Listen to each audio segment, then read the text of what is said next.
First ఇక్కడ మొగతి అంటే నాకు ఇష్టమైన ఊరు.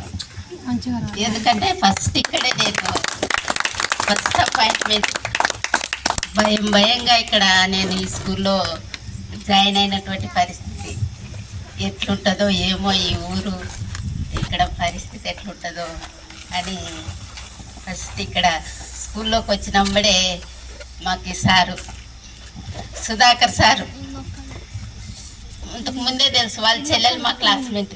సుధాకర్ సార్ చెల్లెలు మా ట్యూషన్లో కానీ స్కూల్లో కానీ మా క్లాస్మేట్. దగ్గరే మా సార్ వాళ్ళ ఇల్లు కూడా ట్యూషన్కి. మేము వాళ్ళ పెద్ద ఇల్లు వాళ్ళది, పెద్ద ఉయ్యాల కూడా ఉంటుంది వాళ్ళ ఇంట్లో. వాళ్ళ చెల్లెలు పిలుచుకుపోయేది. సార్ అట్లా పరిచయం అన్న అనేటోళ్ళం. అట్లా ఇంకా నాకు సగం భయం పోయింది. ఇంకా స్కూల్కి వచ్చేపాటికి సార్ని చూసి అమ్మ తెలిసిన సార్ ఉన్నారులే బాగుంటుంది ఇంకా అన్నట్లా. ఊర్లో కూడా అందరూ బాగా సహకరించినారు మంచిగా. పిల్లలు అయితే నేను బాగా చదువుకున్నాము, అంతా బాగుండేది. తర్వాత సార్ పోయినాక మళ్ళీ మేడం వచ్చింది, విజయలీలావతి మేడం.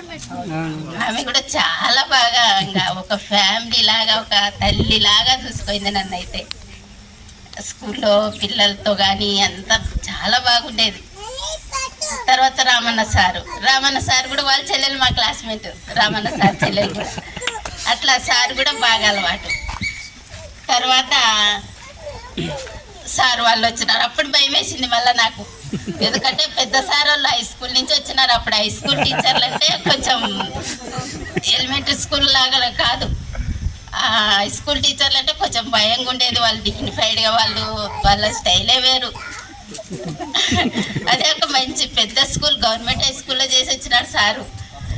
అట్లా చూసి కొంచెం వీళ్ళు ఎట్లుంటారో సారు అనేది కొంచెం భయపడ్డాం. కానీ సారు వాళ్ళు కూడా చాలా బాగా మాకు సహకరించినారు. అందరూ ఒక ఫ్యామిలీ లాగా.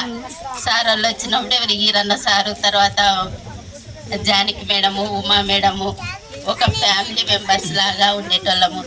ఏ చిన్న అవసరం వచ్చిన మండల ఆఫీసులో ఏ పని వచ్చినా కూడా మమ్మల్ని అస్సలు అక్కడికి అవసరమే లేదు, అంతా సార్ వాళ్ళే చూసుకునేటోళ్ళు. తర్వాత ఊర్లో కూడా ముగెత్తి అంటేనే నాకు ఇంకా మాకు ఇల్లున్నట్లు అనిపిస్తుంది. ఎందుకంటే ఫస్ట్ ఈ ఊరే కాబట్టి పిల్లలు కూడా చాలా బాగా గుర్తొస్తారు. అట్లా మీరు కూడా బాగా పైకి వచ్చి మంచి ఫ్యామిలీ పిల్లల్ని బాగా చదివించుకోండి. అప్పట్లో మీరు చదివేటప్పుడు ఎక్కువ అవకాశాలు లేవు, ఇప్పుడు బాగున్నాయి, మంచి స్కూళ్ళు ఉన్నాయి. మీరు మీ పిల్లల్ని బాగా చదివించుకొని మీ పిల్లలకి మంచి భవిష్యత్తు కల్పిస్తూ ఆశిస్తారని దేవుణ్ణి కోరుకుంటున్నాను.